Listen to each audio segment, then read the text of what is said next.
Hello, everybody. How you doing? Very exciting time around here. I have a new webcam, so I think I look much better in HD than SD. So I'm excited about that. And with that, let's go. This CR never ceases to amaze me. I have no idea uh, why people are giving a lot of credibility to some of the bear tweets that came out this weekend. It's very obvious what the real risks are here. The risks are that they can't approve this by December 31st if they don't finish this inspection in a timely manner. Obviously, if the inspection goes to December 30th, they're probably not going to approve it December 31st. The rest of the stuff that was said is mostly just factually inaccurate. So I'm referring to Xing's tweets, tweet storm from this weekend. I'm just going to bring up the tweets now.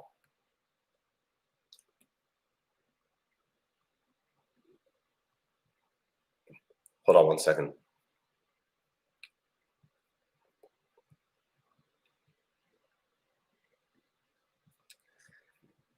So he wrote, so Bothell was not fine as many assumed. And then he goes through all the 483s that happened. So for those of you that don't know, maybe like one person, it came out on Friday that the FDA issued not a press release, but they issued publicly the 483 from Bothell. And that was very odd. They've never really done that before. Usually you have to do a freedom of information request to get the 483s. People think they did that because they wanted to disseminate it to everybody at once, given they've gotten hundreds of freedom of information. I'm not going to go into detail about the specifics of the 483. First of all, because I have no idea what any of it means. But most importantly, if you look at the other two CAR-Ts that were approved, and you look at the 483 problems and issues that they had, you would see that they're just as significant as the Bothell 483.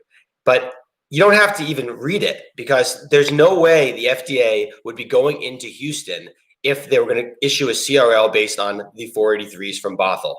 Now, this is where Xing is flat out sending misinformation to the market.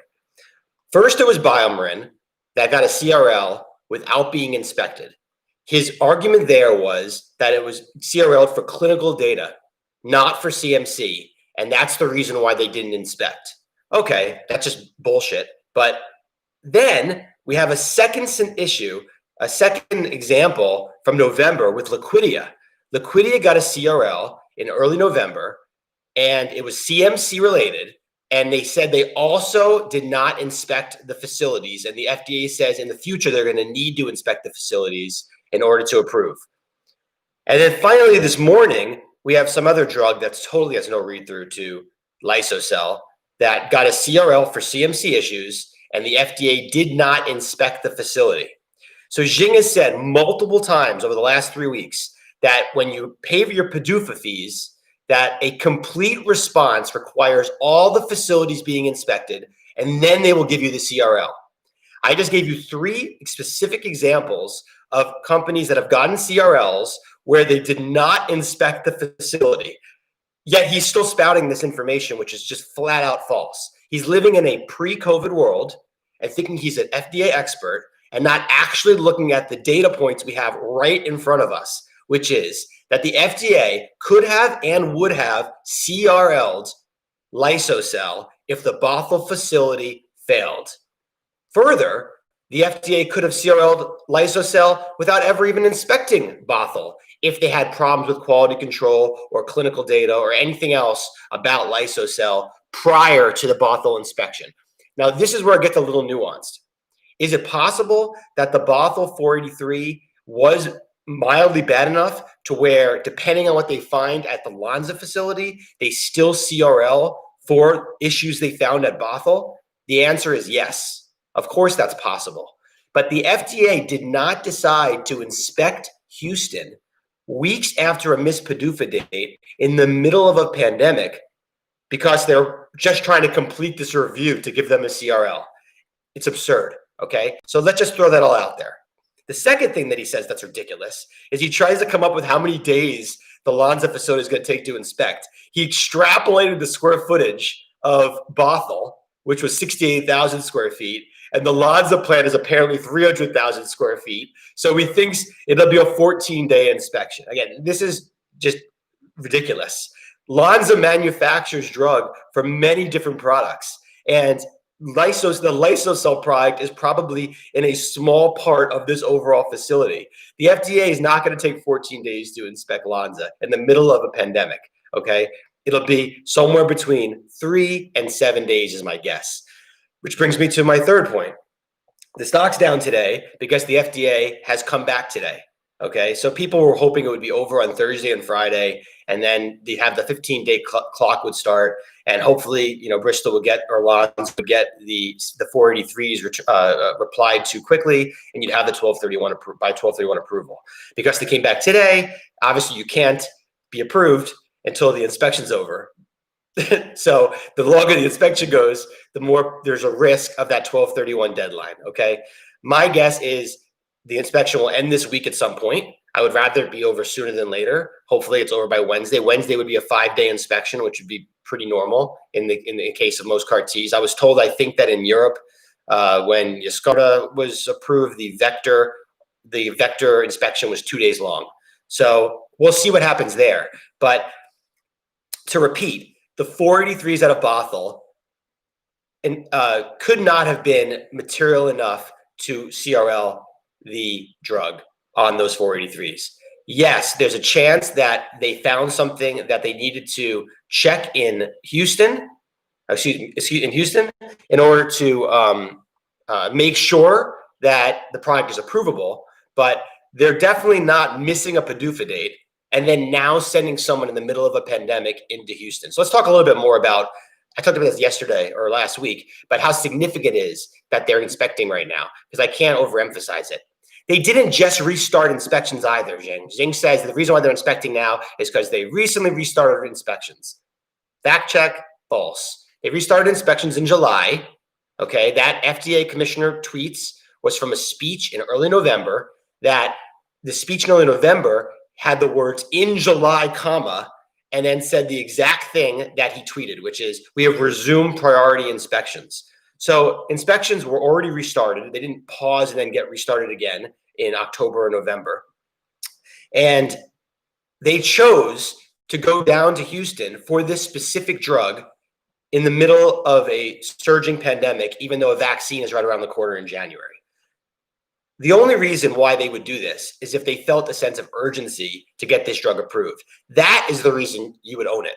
Not because we're living in a pre-COVID world and you're doing old FDA math, which is, oh, well, most inspections happen 3 or 4 months before the PDUFA date, and they have all these months to fix the 483, and there's no way they could get it turned around in 3 weeks.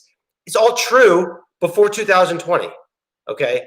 Clearly, to own this, you need to think that the FDA has decided this is a priority and they are going to do this as quickly as possible once the inspection's over.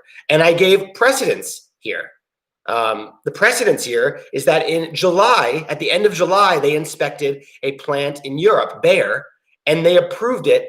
I think it was like 10 days after the inspection ended. 10 days, and it had multiple Form 483s, okay? So, you know, I can understand, everybody knows that this is a tight timeline, and you would never own this if you didn't think that there was a reason why the FDA was going into Houston right now. So it's not, people that own it aren't naive, right? We understand that it's going to take something outside of the ordinary to get this approved weeks after an inspection's over. Some people are saying that it's down because of the FDA press release and why they posted the Bothell 483. I think Salim's saying that.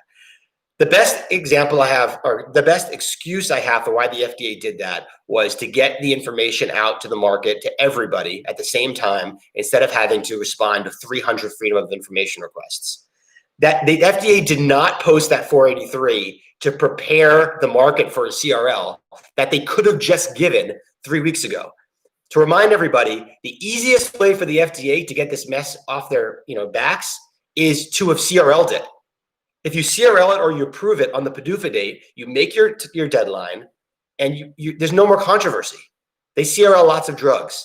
So they had 6 weeks after the Form 483s were issued at Bothell. 6 weeks is a long time to decide whether or not they think that they can rectify those problems in the future. And again, to remind you, you don't have to fix the problems at the plants. You have to just have a solution for the FDA before approval, okay? If it takes 6 months to fix it or 3 months to fix it, that's okay. It just has to be acceptable to the FDA what your fix is.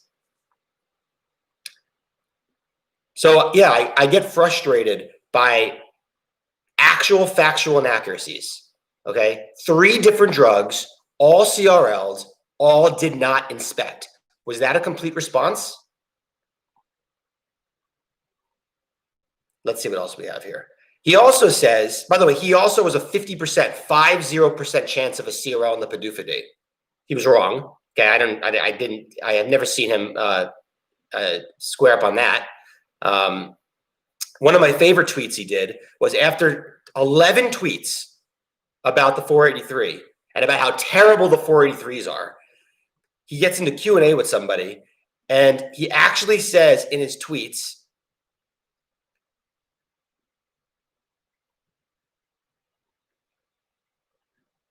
I want to find it. I don't know if he deleted it because he deletes tweets sometimes too.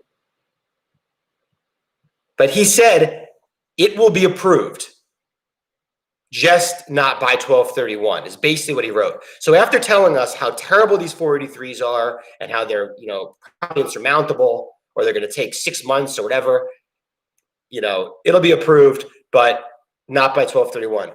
I think there was another tweet he did, which to me was just hilarious, was he took the timeline from when the 483s were issued for Yescarta or Chimera, and how many days it took from the 483 to approval.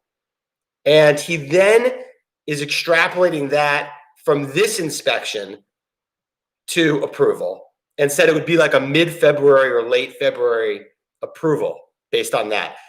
That's called correlation, not causation. The reason why there was that gap between those drugs and the approval was because the FDA inspected months before the PDUFA date and was in the middle of the entire review process. They had a time frame. They knew when they were going to go in to inspect, and they knew by when they had to approve by. So they were never going to approve those drugs 3 weeks or 2 weeks or 4 weeks after those inspections, when the inspections came 4 months prior to the PDUFA date. Okay, they still early, by the way. He also said that the FDA doesn't work the last week of December. They don't approve drugs in the last week of December. Just flat out false. Somebody on Twitter found, I think, 6 different examples in the last 10 years of drugs approved in the last week of December. I mean, these are not gray areas. It's black and white. Actual approvals the last week of December. The FDA can do whatever it wants to do, okay? And it's absolutely true that they do care about the calendar year approval numbers. So it's not arbitrary, 12/31 to the FDA. There is a reason why they went to Houston last week to inspect this facility when they would not go in November or October, okay? There's a reason.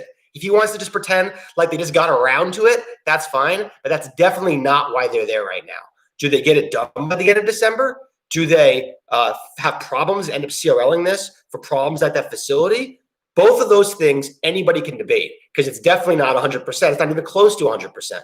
But at least stick with the facts, which is FDA works the last week of December, and the FDA has CRL drugs that they haven't inspected.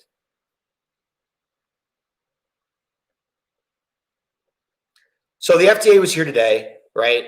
And every day the FDA shows up, the CRL might go down more because people are going to be worried about how long this inspection's taken. So you could assume every day, if it's going down, the FDA showed up again.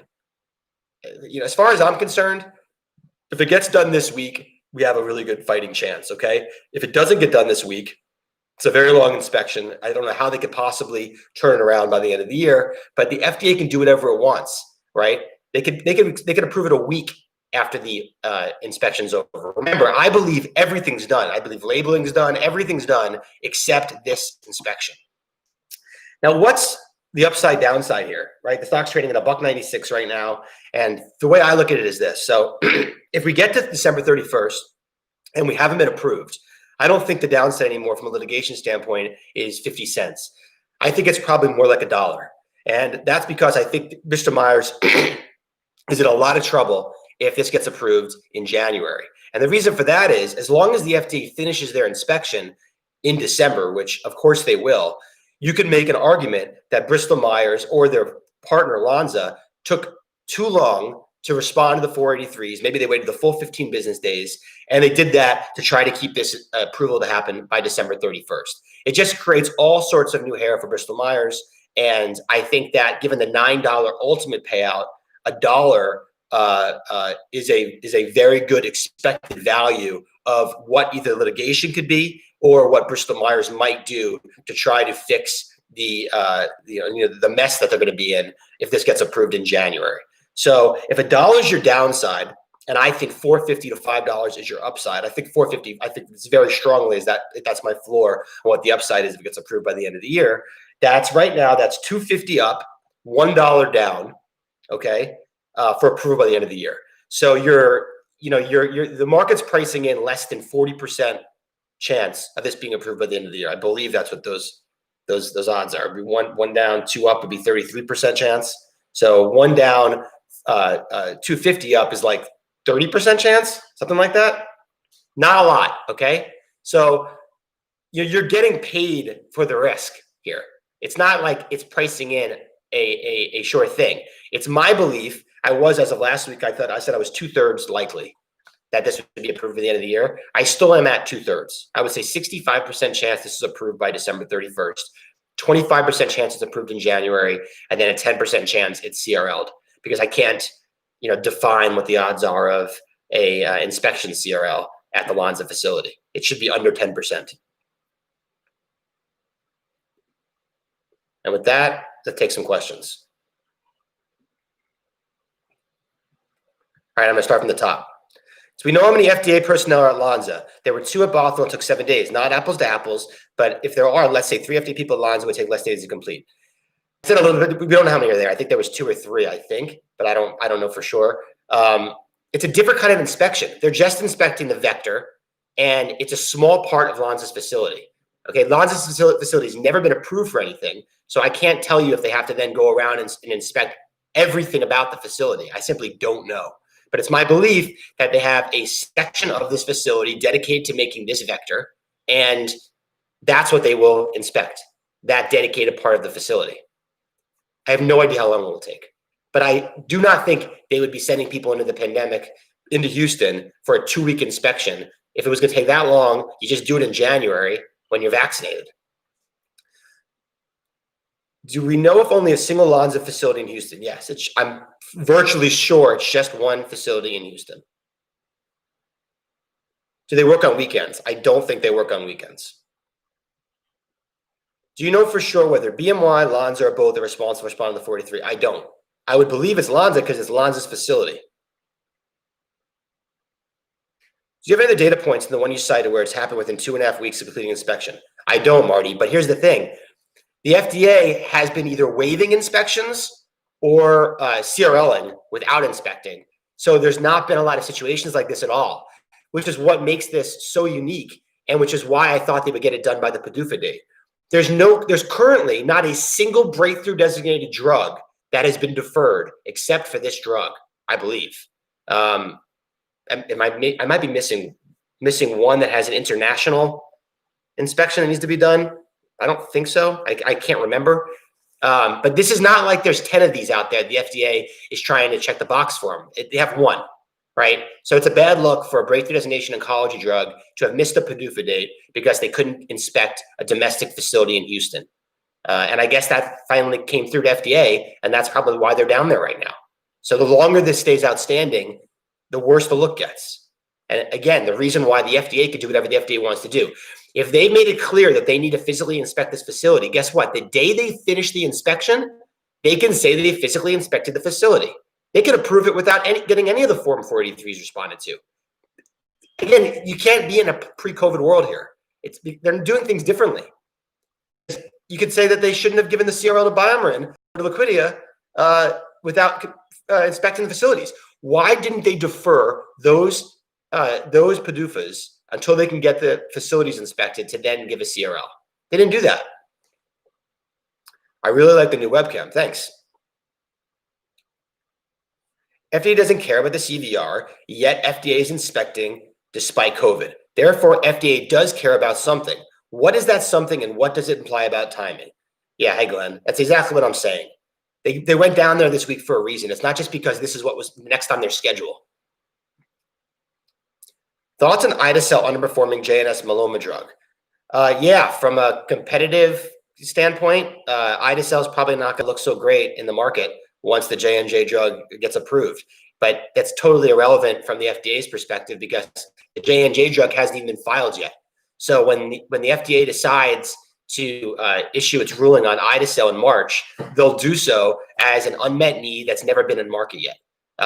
People, will die between the time the J&J drug gets approved and when ide-cel may be approved. And then also there might be a place for ide-cel on the market. J&J drug had all sorts of grade 4 and grade 5, or a few grade 4 and grade 5 side effects, which are death. Grade 5 is death. And the ide-cel drug did not.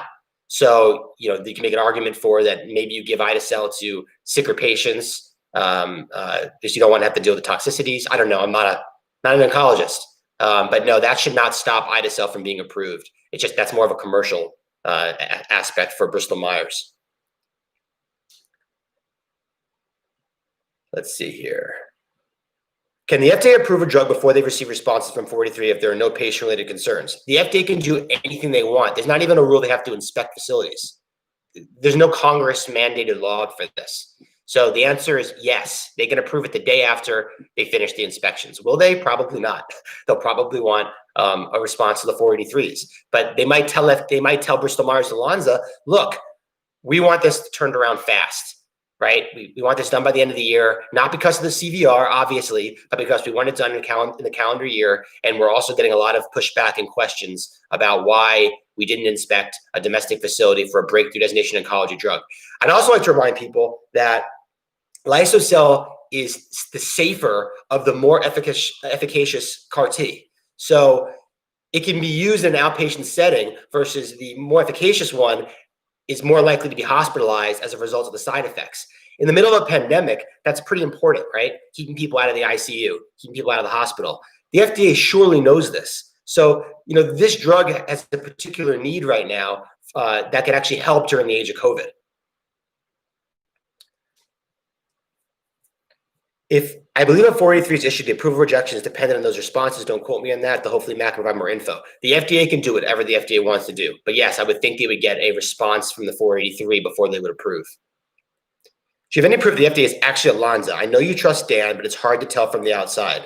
I mean, of course, I don't have any actual proof outside of Dan. I think other people have also corroborated this. But no, I mean, the FDA doesn't tell you when they inspect, and Bristol Myers said they had no comment as of last week, whether they were there or not. I think there's a 99% chance the FDA is at Lonza and inspecting Lysocell right now. 99%. BMY and Geo want Lyso approved by 12/31, ide-cel approved by 3/31 as much as CVR holders do. Agree or disagree, and why? No, I think Bristol Myers would love this to be approved the first week of January. They have no incentive to pay $7 billion out. I think that they know there'll be a huge mess on their hands if it does get approved in January versus getting approved in December. But no, I think that they would be happy to have it approved in January. But that being said, the actions Bristol Myers has taken this year go exactly opposite of the bear case that they're trying to sabotage the CVR. They filed ide-cel at the last week of March, okay, which gave them a full 12 months for ide-cel approval if ide-cel got a major amendment. If they waited to the first week of April and ide-cel got a major amendment, it would have fallen outside of the CVR deadline. Okay, of course, now ide-cel got an RTF, so it didn't matter anyway. But that speaks volumes about them not trying to sabotage the CRL. Second, when ide-cel got the RTF, they went out of their way to tell us they would file by the end of July. There was nothing special about the end of July. That was specifically for the CVR. Make no mistake about it. It was not an arbitrary date, in May to say we're filing by the end of July. Okay, end of July is not even the end of a quarter. They would have said, end of June. or something, or sometime in the third quarter if they wanted to signal July, August, September. No, they said the end of July because they're making a signal to CVR holders, and they're trying to do this, on an honest way. So if anything, they've showed us that they actually are trying to get this done, not the opposite. Whether or not this is in their control or not, it remains to be seen. So no, I'm not worried about Bristol-Myers sabotaging the CVR, but to be clear, I don't think they'd be upset if this happened the first week of January. Geo and the board all get paid out big time. CVR gets paid out. Their corporate compensation structure now includes CVRs. Geo wants to keep purchasing companies. I've disputed this before in the past. So basically 10% of the CEO's bonus is in a bucket that includes the CVR. We don't even know how much of that 10% is. It's a rounding error for his compensation, okay? I don't think there's much of an incentive there for him versus saving $7 billion. The board, there's 2 board members that have hundreds of thousands of dollars in payouts if this does, and everybody from the CFO down at Bristol Myers owns CVRs. The CFO owns them, and everybody at Juno has CVRs, and they all want to get this approved. So there's plenty of incentive at Bristol Myers to get this done by December 31st. Regarding the credibility for future deals, I don't think anybody's ever going to issue a CVR like this ever again. They shouldn't have this time. It should never have been a buy 3, get 3. It should have been done $3, $3, and $3. They should have had longer timelines. They should have had a force majeure clause. I mean, there's a million reasons why this CVR will never be done like this again. Regarding whether he could do deals in the future, most deals aren't done with CVRs, and he would be able to do another deal with the CVR. They would just make the CVR terms more stringent. They can absolutely approve pending response to 43 if they want to. Charles said that. Yes, they could do anything they want. We thought they were going to approve not inspecting Houston, and I was wrong. Many of us were wrong. We thought they would do a virtual inspection. They didn't do it. So, but they could do whatever they want to do. Outgoing commissioner wants this drug approved and credited to his resume. So does he care if it happens by end of the year before he leaves? I have no idea what the intentions are of the outgoing commissioner. I mean, I have to believe that there's been some sort of pressure to get them to inspect in Dallas. They didn't just decide, in Houston. They didn't just decide to send people to Houston. So at some level in the FDA, a decision was made. We need to go into Houston. Does it matter if it happens by the end of the year versus when he leaves in January? Yeah, I mean, they want to tout how many drug approvals they had this year, and the longer it goes outstanding, the more controversy there is, and the more you question why did they just wait to the vaccine? The FDA inspectors should be fully vaccinated by the middle of January, maybe by the end of January. They should be the first ones to get it. So why did they do this? Why did they send them in last week?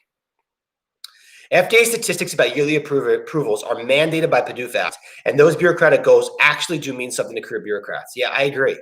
And we were told this. I don't want to just say we're data mining here. We were told that the year-end approvals do matter. Now, we were originally told that making the PDUFA date is way more important than a year-end approval. But to be clear, both matter. And if the FDA can get this done if they can't get it done by the end of December, I don't think you're going to see it the first week of January, because they have every incentive to get this done by the end of December.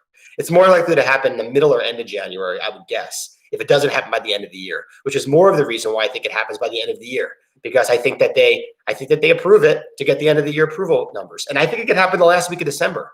I think it's probably more likely to happen the last week of December than it is any other week of December. What is your drop dead date inspection have to be completed for by approval before year end? I would like to see it done by Friday. If they came back the following Monday, what date? What is that? It's today's. I think today's like the 10th or something. Today's the 7th. If they get it done on the 11th, which is Friday, you have 2.5 weeks left. 2.5 weeks and like about 12 business days. And I think you could see the 483s responded to within 5 business days, and I think you could see FDA approve within 5 days after that. And I think you could easily see that happen. I don't think that's a stretch at all.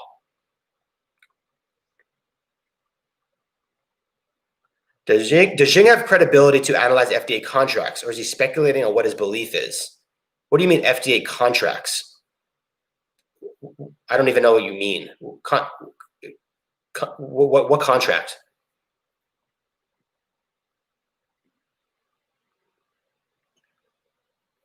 My friends texting me right now. Hospitals are overwhelmed. This is outpatient. It's not always outpatient. This can be done outpatient, and they have to be close and monitored in case something does pop up.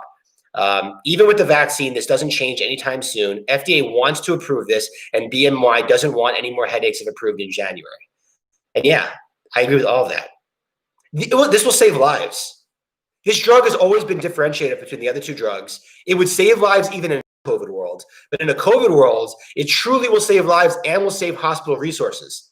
They probably want to rush this drug to approval.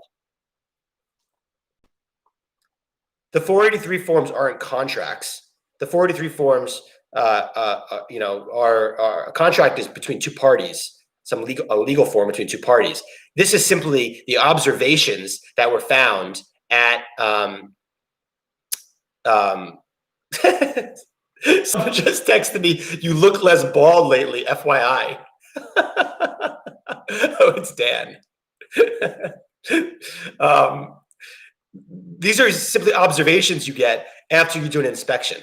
And to be clear, Xing knows 10 times more than I know about FDA approval processes and Form 483s, and even probably the FDA. But what he doesn't know more of clearly is what's happening right now in the COVID world, because he's not paying attention or he's just ignoring it. And he clearly also doesn't understand the political side of this. And he's not approaching this as a puzzle. This is not I'm not long a biotech right now. We're long a very complex kind of three-dimensional chess game, trying to figure out why things are happening and what are the incentives behind them, and what are the most likely outcomes, right? Everybody thinks Lysocell and ISL are approvable drugs. The only question is, do they get approved by the deadline? And is there a chance something pops up in the inspections and either drug that CRLs it? Okay, pretty much nobody can answer the latter question. All you can do is look historically that all four previous CAR-Ts have been approved. 3 previous CAR-Ts have been approved in the first cycle, 2 of them with significant Form 483s. The third did not get inspected because it's being manufactured at a facility that's already been inspected. Okay. You're also going to look historically at Form 483s and how often they come and how often they result in a CRL. The answer is not that often. It's usually 10% or less of the time will a Form 483 cause a CRL. So you can hang your hat on that. Okay, these are also life-saving unmet need drugs. Ide-cel is, and Lysocell is a differentiated product, right? If you're just dealing with a boner pill and they find out that there's some problem with the airflow or something or whatever at the facility, the FDA is probably going to be less lenient at the Form 483, right? It's not all the same. If someone at a facility had COVID in the last few days, would that cause a delay? I mean, yeah, but they're there today. So they wouldn't be there today if there was COVID at the Houston facility. And my buddy says BMY is exhausted by all this as anyone else is. I mean, I just want to say, if Tim and Nina, if you happen to be watching this, I feel for you. And I think all Bristol Myers CVR holders should buy you a Hanukkah present and maybe even a Christmas present, because I can't imagine the hundreds of emails you get every single day on this stupid CVR. And yes, they want this over with as much as anybody. This is a small part of the enterprise value of Bristol Myers. Hey, Bristol Myers is not some small little biotech that in context, $7 billion, is going to make or break them. They're expecting to pay this out, few percent of their overall enterprise value. They've earmarked it, and they should pay it out ethically and morally. If this drug is going to be approved, it's owed to Celgene shareholders and to their employees. So, it's not controversial. Anything else? What's the thing doing right now? Hasn't even bounced. Very sad. Anyway, that's all I got. I'm sure there'll be something else tomorrow and the day after tomorrow, because it never ends. But